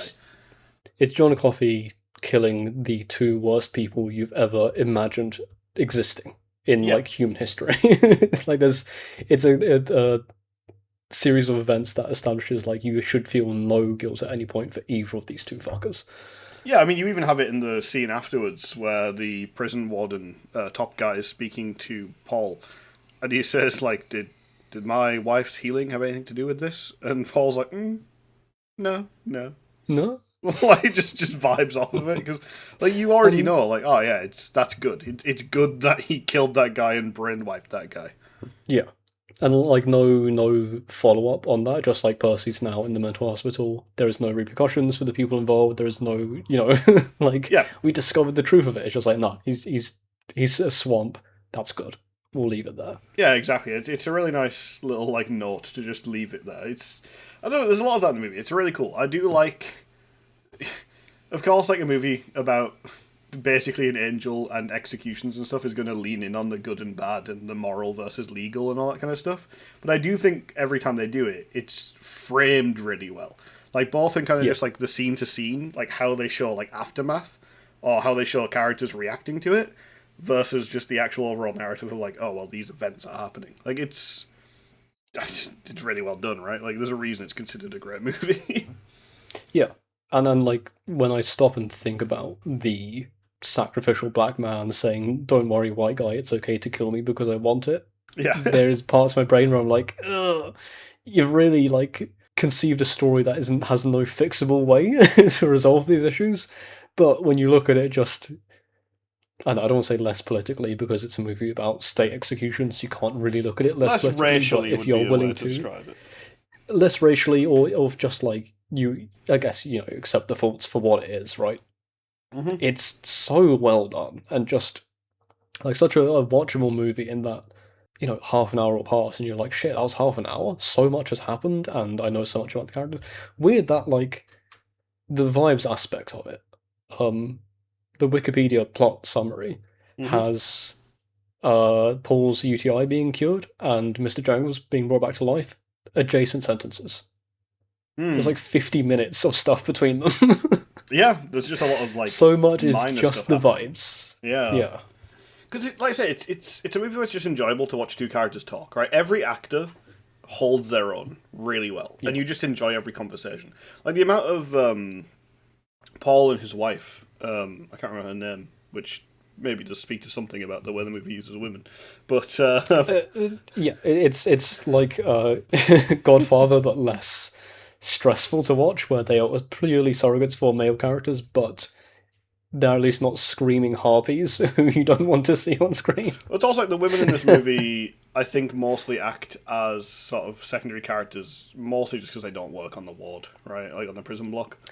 So yeah, similar to the lack of black characters, it's positioned in a way where American culture and setting and the length of the film, if you wanted to discuss this stuff more in depth, you would have a 4.5 hour long movie, and that is Yeah. untenable. Yeah. The movie's set in the prison. You need to kind of only use characters that are in the prison as big primary characters. Admittedly, though, Paul's wife does have a lot of input on the narrative, right? Because like Yeah, the top warden's wife is a plot device, right? She has a tumor that's going to be fixed by John Coffey. Paul's wife is a character. Like she is actually there. She speaks with Paul a lot. She gives insight and input. I think it's a lot of it's her idea on the Paul fixing the other wife as well. So like she has agency, which is nice. But yeah, she's yeah. not able to be in as much because again, just doesn't work on the prison. Kind of like a boys' film in that sense. Like the main group is just a bunch of lads kind of vibe. It So sweaty blokes is how I yeah, describe this movie. Just a million sweaty blokes, all looking very different, all like acting very different, but God, they're sweaty. yeah, Just yeah. Yeah, just that's sheen why on these people. when I say a boys' film, in the sense of the cast, not like who the audience is supposed to be. I think this, yeah, big guys doing big guy stuff. It's so you got that, but yeah, like even the interactions where it's just Paul at home with his wife, like they're just fun conversations to watch. Like it's just two characters with a lot of on-screen chemistry who can play like a married couple really well, who actually like each other. So you just have this sort of bounce, and you're like, oh, this is just fun. Get back to the prison. I like every time Brutus is on screen. Very Oh, happy. he's great. Love that character. David Morse, the actor, is Yeah, he's he's so really like good. Yeah. best friend coded. Like I don't know how to describe it, but like it's Yeah, that no, vibe, no, I right? get that. Yeah, Yeah, just if you ever need to say anything, you can talk to him about it, and there'll be some amount of like he won't push back, but there'll be good rapport. Yeah, yeah, he's yeah. great. He's ride or die. I mean, he's so easily convinced on the plan to like smuggle John Coffey out of prison. Yeah, Where he's just yeah. like, yeah, all right, I'm in. Like, fuck it, I could go to prison. Like the dude's ride or die. It's great. So yeah, like all the characters are just fun to watch. So like you said, like half an hour can just pass, and you're like, oh, half an hour passed. It is. I think Stephen King talked about this. I forget the exact quote, but he was talking to Frank Darabont about like the fact that it is kind of fun and floaty and a little more like light-hearted than an execution film might Yeah, want to be. It's like you made the first ever, Hollywood budget Hallmark movie, which is not an invalid criticism. It feels pretty. yeah. It It's pretty Hallmarky. it is weirdly feel good given its like subject matter, which I mean that I think that speaks to the quality of the movie, right? Because it's managed to ride these like really opposing tones, and you kind of come away like, oh, that was nice, and you're like, no, I just watched a movie about executioners killing Jesus, Yeah. like like crazy that they managed to pull that off. I think there's one way where they try and pull it off, which doesn't work for me, which is the comedy music. Did you pick up on that? Oh yeah, a lot of little bounty tracks where they go and like A lot of the scenes kidnap where Mr. Percy and Jangles stuff as or where well. they're kidnapping Percy, yeah. A lot of when Yeah, they're scheming, it's got that like 90s do do do no no no no no no no no no. It's if yeah, you speed up the tempo slightly and you change some of the instruments, you've got the Gremlins 2 like yeah, theme song, yeah. right? And I shouldn't be thinking about that in your film about state murder. A lot of the goof does work because a lot of the goof is the various characters like cracking wise, and I mean especially Tom Hanks, right? Again, Tom Hanks, top of his game, Oh, incredible actor, just like so easily funny as a guy. also, December 1999, this movie comes out. Like, best of its box office for the month, award-winning landmark. November 1999, Toy Story 2. We're in the Hanks-a-thon. So, do you He's know Hanksing all over the place, dude. do you know why he was in this movie? Uh, wasn't it that Stephen King thought about him for the lead, and then Frank Darabont was like, I was thinking Tom Hanks, and he was like, yep. No. So that's true of the Shawshank Redemption, which he wasn't in because he Oh, was filming okay. Forrest Gump. And then, as an apology Okay. to the director, he was like, "Oh, I'll be in that one." Because I think they were friends, so he was like, "Well, I can't do Shawshank." Because in my head, like he is in Shawshank, right? I mean, Andy Dufresne in Tim Shawshank, Robbins. Tim Yeah. Robbins, but like it feels like a Tom Hanks role, right? It has that vibe about it.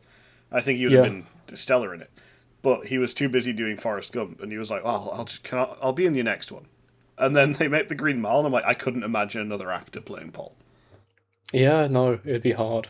Yeah. Although I do think like you go from 1990 to 2003 and you get a like slightly schlubby but emotionally vulnerable, well-dressed man. It's like that's a Tom Yeah. Hanks role. He could fit in any of this shit. He's excellent. Well, the accent is maybe a bit dodgy. Yeah, I mean, I do like Southern Tom Hanks. It's funny, but it is like I don't know. There's Yeah, the I mean, times when they try and lean into the drawl. It's like, oh, that wasn't a good one. yeah, no, like it is weird, right? Because I love like when someone is at the top of their game. It's weird to say, but like you see like oh Tom Hanks is in this. It is a little exciting, right? I do like an incredibly good actor as a draw to a movie because I just like seeing someone who's that good at something act, right?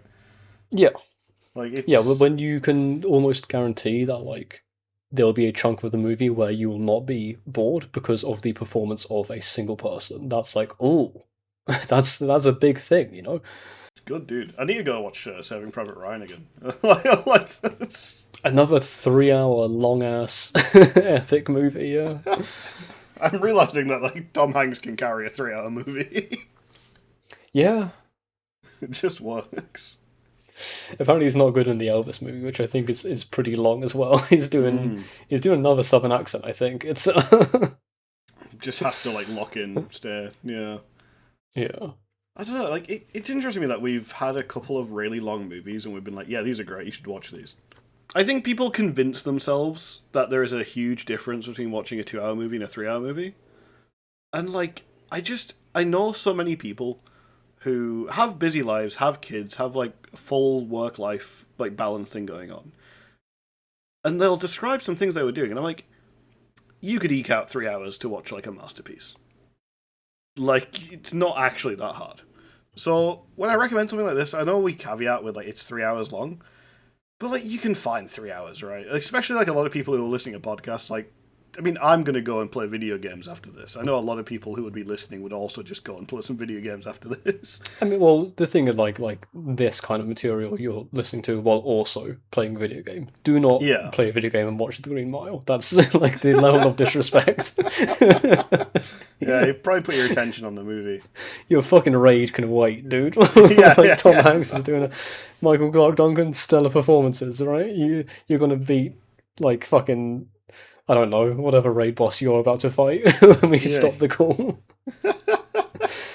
You can lock in for a couple hours and watch a movie. It's good for you. Yeah.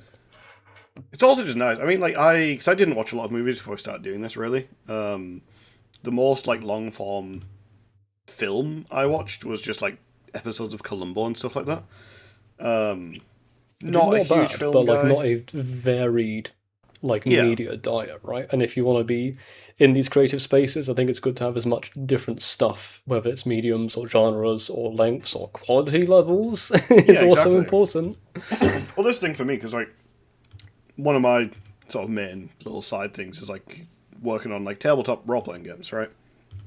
A lot of rolling dice, D&D esque stuff. If you're not aware of what it is, so it's fun to watch all these movies and have all these ideas from like such a different medium. Like I think if you do anything creative, you know, if you're an illustrator, if you design video games, if you want to get into film, of course, that's probably the big one. Just having a lot of varied media, good idea. Yep. Just watching 2 films a week has been great for me. Like I've had so many extra ideas. It was Stephen King himself who said like the first step to being a writer is reading, right? You want to make good stuff, you need to have context of what is good, what is bad, why. And It's a this is fun on the one. extremes of that. Yeah, it's like with being a director, right? Like you can't be a good director if you haven't seen a lot of films. Like it's not really possible. And if you make something good despite that, it's probably an example of like landmark outside art that is not consistent. Frank Yeah. Darabont makes nothing but good shit, right? It's this, Shawshank, The Mist, the first season of Walking Dead. Those are the most known things. There's other stuff as well, but like he's a name with prestige because I have no doubt that he's like a cinephile and reads a lot of books and you know does everything he can to make this as good as it can be. Basically, I don't trust any director who couldn't do a Criterion Closet. But That's like seeing my Nicolas vibe. Cage's when the Dead Letterbox guys asked him for the top four, and he just lists off like Godfather One, Godfather Two, 2001, and something else. Is like I get it, but man, that was disappointing. Yeah, I Like expected Nick Cage to have way weirder like that's the choices thing, you know. because you know Talks so he's much about into it. German expressionism, and he Yeah, doesn't list fucking the cabinet of Dr. Caligari. I'm like, what are you doing? like thing is though, maybe he's just like honest, right? When he's just not a poser, like he is into all that shit. But 2001 kind of hits. Yeah, yeah, I guess, but you know, Godfather One and Two, really? Yeah, dude loves The Godfather. I mean, he dresses like a guy who loves The Godfather. I was going to bring this up when we watch Godfather 2, but I'll bring it up now. When you see Godfather 2, it recontextualizes into like Godfather 1 and 2 are one movie. It's not two Hmm. separate movies. It is the Yeah, same yeah. film that just happens to be 6 hours long. Another easy recommend. Yeah. You can find 6 hours. That one I'll accept. Bit harder to find. 3 hours, You can I think ignore most. Godfather 3, it's fine. Yeah. I think most days the average person can probably actually find 3 hours. 6 hours is pushing it. Or similar to Seven Samurai, you can find an intermission space. This one doesn't have a built-in one, but there's a few places where, like tonally, you can go. They're clearly aiming for a breather point here. I'll pause it. I'll come back to it later. So where would you stop in the Green Mile? I think either after the first healing or the second execution, after Delacroix's execution. I think those are both like good moments where it kind of stops for a minute, it breathes. You're half-ish of the way through. Yeah, for me, I think Delacroix's execution, but I would go for just after when they're in the morgue and they've just had Percy agree to hand his notice in. Yeah. That's where I would go. Pause there. Now you can pick this back up like tomorrow. I think that's a good place to do it. You know what is interesting though? That made me think, and I'm glad they didn't do this. They don't cut back to the nursing home throughout the movie. Yeah, no. Yeah, I think there's every chance you could have like a big beats. They cut back, and they show like adult, well, not adult, but like ancient Paul. I think there's Oh, every so I thought you chance meant I like thought you meant the mental hospital, right? The nursing no, home. yeah, Yeah, yeah, no, no. I'm a bit surprised they. Well, not surprised, but I think like a worse version of this would have them cutting back to the nursing home to remind you of the framing now and then. I think a better version removes it entirely. Like, Yeah, I don't think it's actually necessary whatsoever. no, it does just kind of exist to bookend it in a weird Yeah, way. there's some good moments, like the start. I imagine on a rewatch when you see old Paul reacting to the film that they show John Coffey, when you have the context of why he's crying, like that would Yeah, hit. And actually, I forget who said it. Someone somewhere, some film guy. I think it was an actor in the Criterion video said like the best way to get the audience to cry is to show people trying not to cry. Don't show them crying. This is a movie yeah. filled with that, where it like the emotional resonance you get from some bloke seeing a miracle and like not weeping but getting so close to weeping is Yeah, oh. yeah. Try to hold your composure is like far more like grand of a feeling than like losing your composure. Yeah, Because it looks like someone who isn't likely to cry is going to cry. Or if someone does just cry, that's someone who cries. So, yeah. yeah, I can see that logic. I think it's funny, right? Because to me, the ending, because they cut back after the nursing home, which is a strange move, but I do like that they do To that. show him with picking up Mr. Jungles, right? Yeah, I think that's the perfect ending. They could have just not had the the nursing home at Yeah. all. Yeah, And so him being like, agreed. "Oh, we've been looking for you. Let's go get you some crumbs." Like it's such a nice ending. And again, it's very Hallmark, right? Like it's so weirdly upbeat, like Paul and the mouse walking off, and then the movie's done. And I think that keeps that weird like. I've seen people criticize it for this, where they think the tone is incorrect because it should just be dark, and I'm like, no, I think No, the fact that the tone is where it is perfect because it's not where it feels like it should be. if you make this a darker movie, it's just a miserable watch. Yeah. You just wouldn't enjoy it at all. I think it's a really good movie by having what feels like an incorrect tone. Because it's Yeah. like again, like that's such an interesting like little piece of like contention in it. Just good. It's time for Who Said That, where I've gathered up 5 reviews, each from one of our movies, and we're going to see if Nathan can guess who's talking about what. Hmm. Here's a fun one that we can maybe indulge a bit more into. Persia says, "Here's my alignment test for rodents in film." Do you want to guess some alignments for rodents Oh. before guessing the movie? So is this film rodents on the D&D alignment chart? Like non-film Yes, rodents? yeah. Right, okay. Lawful good to chaotic evil. Although Stuart there's only Little. 4 entries here. Yeah. Stuart Little. Stuart Little's on there. Neutral evil. Wow, holy shit, on the dot. Jerry. Chaotic good. Jerry's not here. But No, I could Jerry. see... Like, you no, I fucking. think Jerry is chaotic neutral. Nah. Maybe, Okay. but yeah, I could see it. Other film rodents. Hit me with a film rodent. Remy from Ratatouille. Chaotic good? Neutral good. Neutral good. Close. Yeah. I feel like mine could, like, grabbing someone by the hair and, like, whipping around the kitchen all the time. It's kind of, do whatever you need to do to get the good done. Well, he's trying to become like a proper chef, though, right? He's actually trying to get into the industry, so he's not just Yeah. doing it for the sake of it. He's breaking Here's one. rules, though. He is breaking rules. I think neutral good can break some rules. Here's one I had to research because I hadn't seen the film. Yeah. Rat from 1917.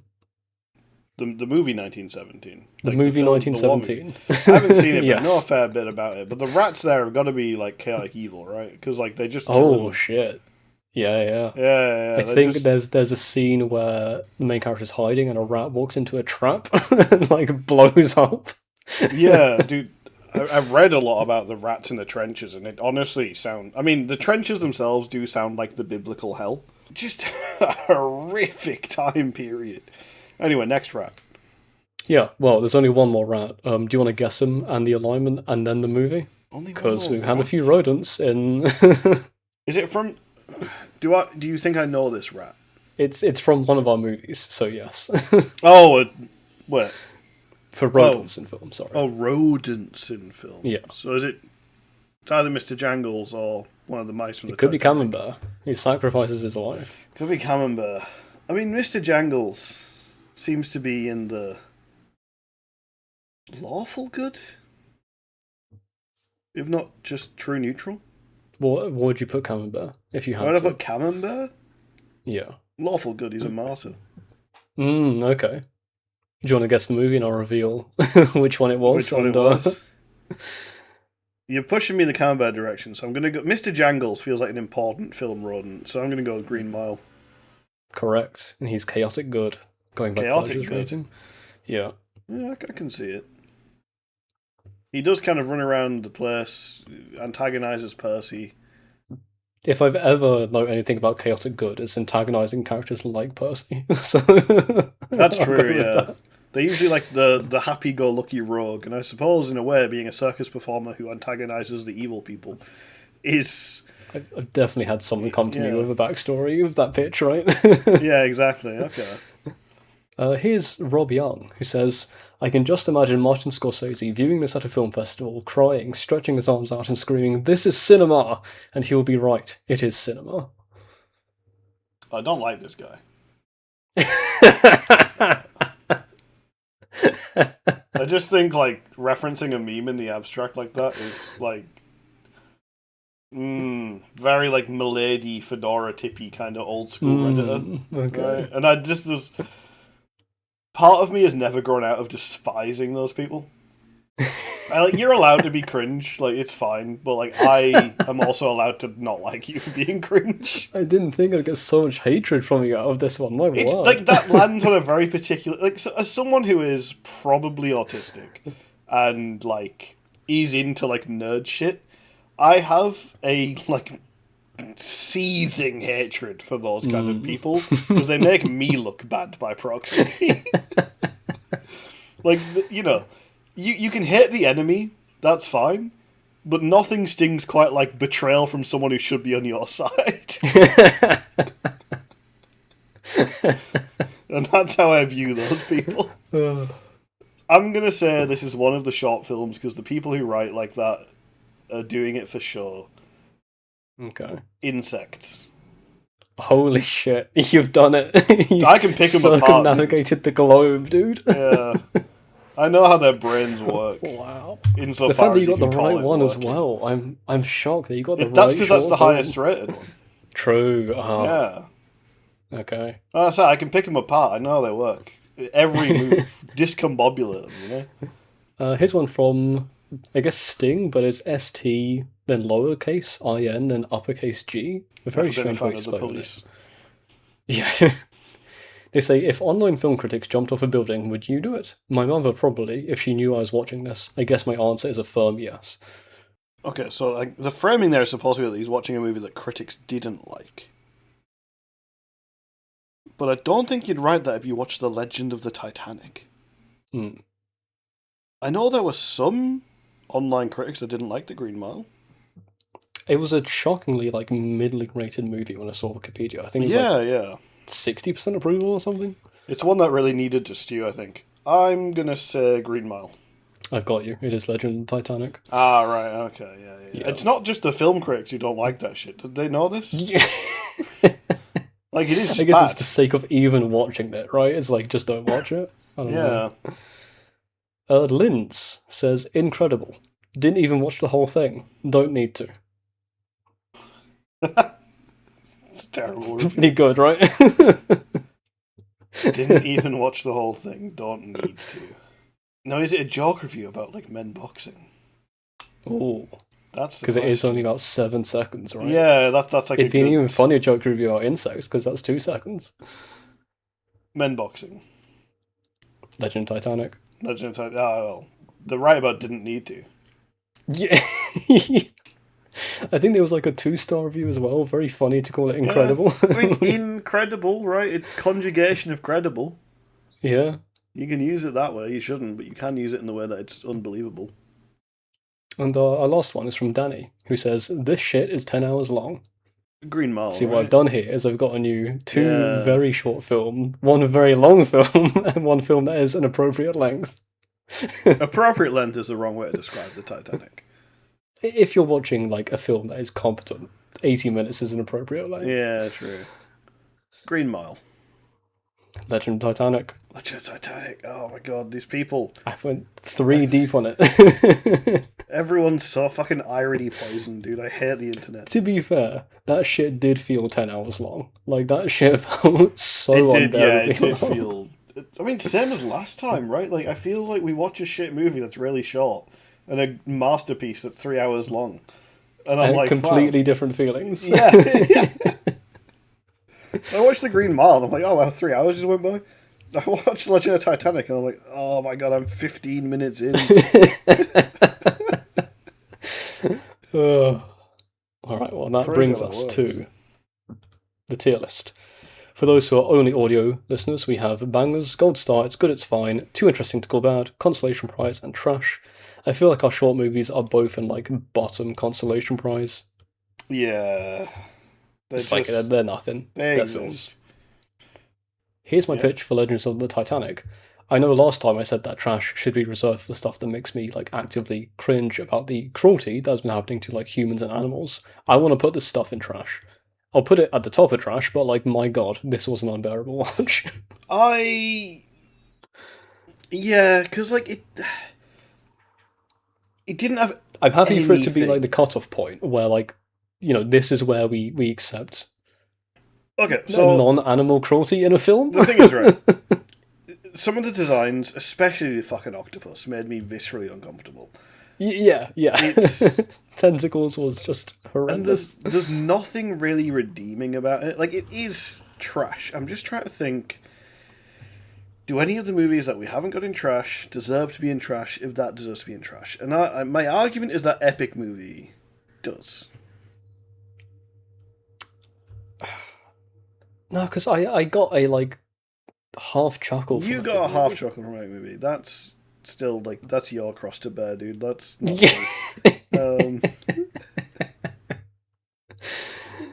yeah, I'm fine with it. That works to me.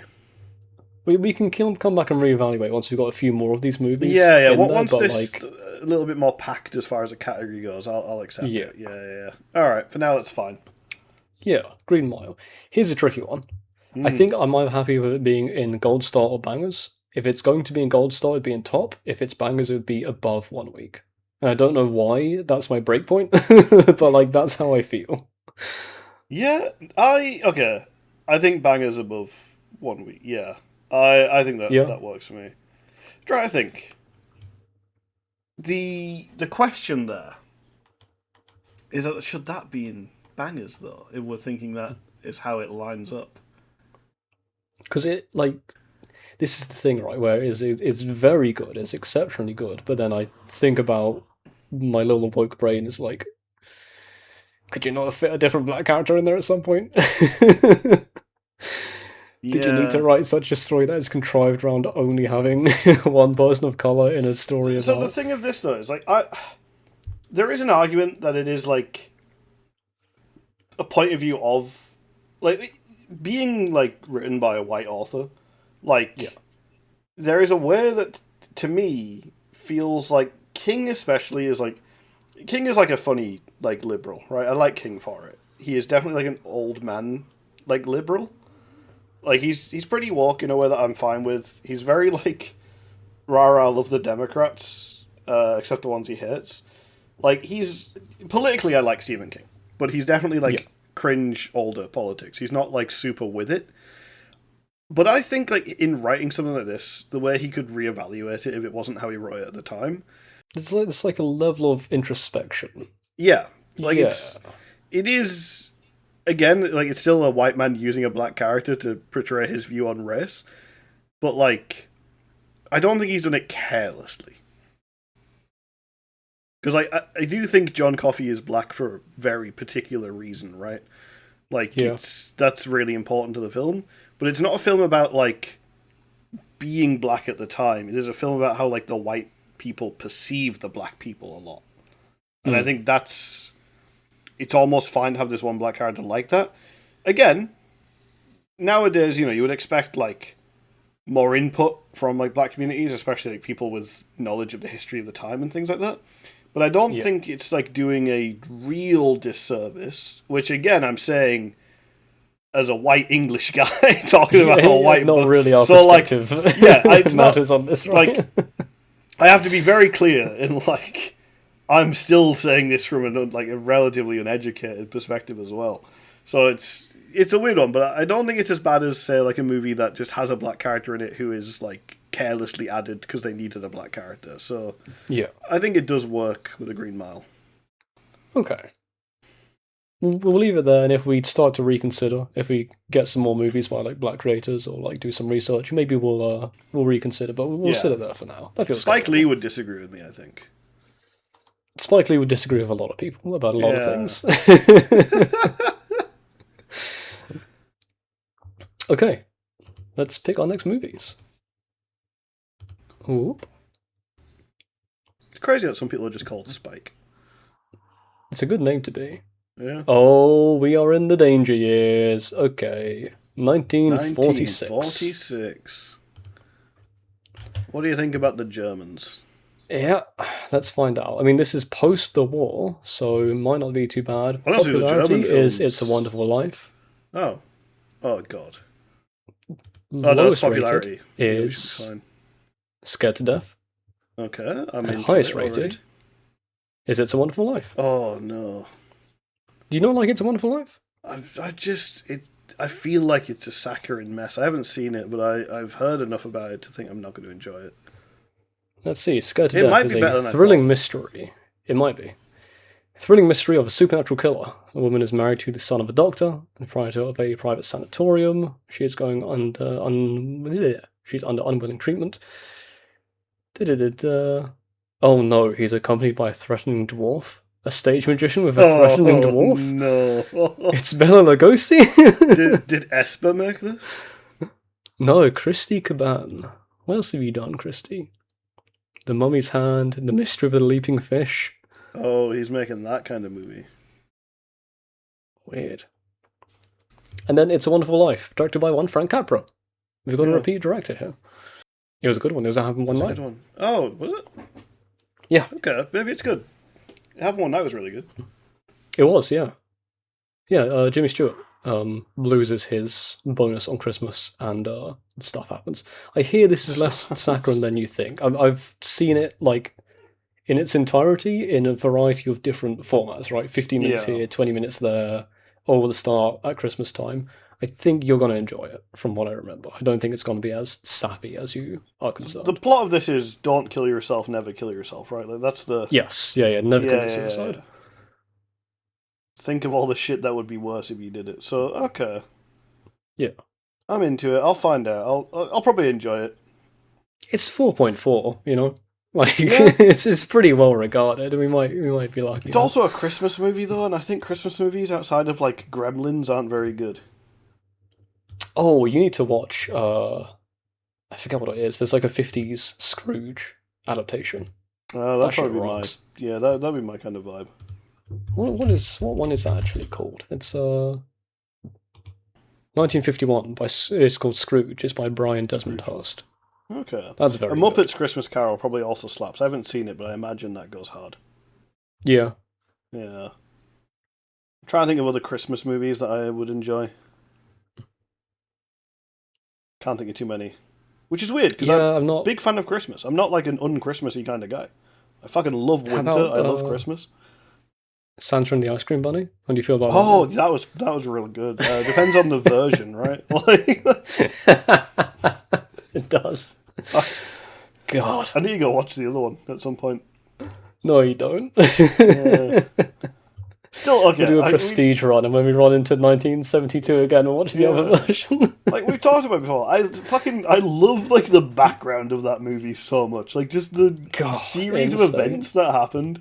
Like a guy who's about to get pushed out, like fucking Mickey's gonna eat his lunch, and he's like, Yeah. "We need to make a movie." Like fucking Michael Mouse, Mr. Daniel Plainview is coming to drink your milkshake, dude. You gotta start making some movies. And So somehow none of them are any good. Like you think you'd put in some amount of effort into making them profitable, but no, it's But like, complete junk. I love the idea that like if a kid, let's say for some godforsaken reason, they were like slightly better than they are, or there's just a kid out there who really liked it. Could you imagine, right? You sit down, it's whatever fucking year this shit came out. Was it 1974? Was this a 72. Godfather? 72, yeah. So, kid sits down, right? Sees in like the TV guide, like, oh shit, my favourite movie, Santa and the Ice Cream Bunny, is about to be on. I love Thumbelina. And they get the Jack and the Beanstalk version because they don't know there's two. Like, that shit just hits the TV and it's Oh, the wrong. Like, that would do, like, psychic damage to you. Because you'd be like, wait, but that's not the movie. I love that movie. That isn't the movie. They don't do this. And, like, you wouldn't have any reason to believe they would make the same movie You'd twice. never trust a movie again, dude. That it Yeah. would drive you insane. Like, genuinely, this happened to me as a kid, right? I was watching the Power Rangers movie with Nice, the White okay. Ranger and stuff, right? And we lost, like, the VHS for it. And I think my dad or someone must have put the other Power Rangers movie VHS in that, like, VHS case. Right, okay. And, like, for the rest of my childhood, I was like, wait, but that's not the right Power Rangers movie. Where's the Power Rangers different movie Power that I've Rangers seen? movie. And I could never figure out, like, as a child, like, what had happened? Like, had the movie changed? Because no one mentioned that we'd lost the other one. It was just the wrong Power Rangers Crazy. movie. That's really And, funny. Yeah, I gaslit myself into thinking, like, I just hadn't actually seen it. I thought I'd dreamed it up. I don't think I've had anything as insane as that happened to me. It's the fact that it was still, like, Power Rangers, so, like, yeah, I take the case out, I put the case in, I'm like, oh, it's Power Rangers, and I'm like, but it's not Yeah, the and you're right like, your one. dad's not going to know the difference, right? Your dad is Yeah. not paying attention to Yeah, I these just people saw doing kung fu different flips on the Power screen. Rangers. Yeah, exactly. Just weird. Oh no, that was strange. That stuck with me for a while. Very funny. Yeah. Oh well. All right, well, next week, watch some Power Rangers. We'll be back to Yeah. talk about Power Rangers. Yeah, go watch A Wonderful Life. Yeah, that was 1946. That is what's Scared to Death, and It's a Wonderful Life. Yep. Enjoy. See you then. Yeah. Bye bye.